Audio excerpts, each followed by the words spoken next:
Kwa sababu Mungu ni mwaminifu. Ni mwaminifu kwa sababu gani? Yeye ndiye aliyeshikilia mwisho wa maisha yetu.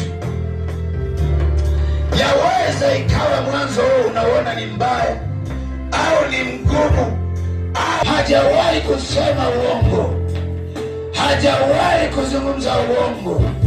Nataka nikwambie, uliouona uongo wa kama unatoka kwa Mungu, unaweza, na ndivyo ilivyo, una nguvu kuliko ukweli uliouamini wewe wa leo.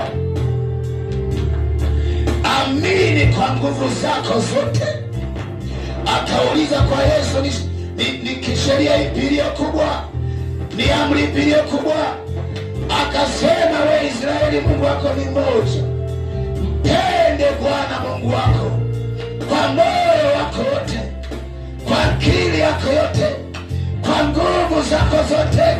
Maana yake wekeza muda wako huu, dedicate this time kwa Mungu na kwa neno lake na ukuja mchana leo. Nataka nikwambie mchana leo, iko neema. Chakula hiki kimeombewa,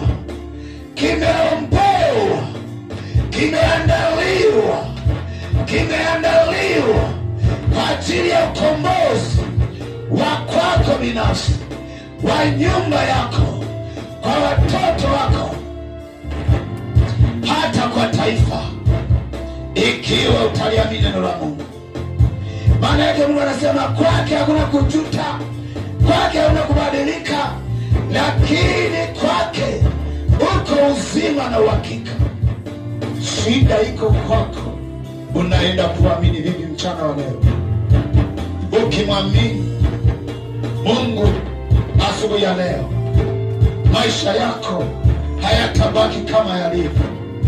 Utatoka mahali hapa sasa na ile Zaburi ya 126 iliyosema, wapandao kwa machozi lazima wavune kwa kelele za shangwe. Ingawa mtu anaenda shambani akihuzunika, lakini atarudi akifurahi anapochukua miganda yake.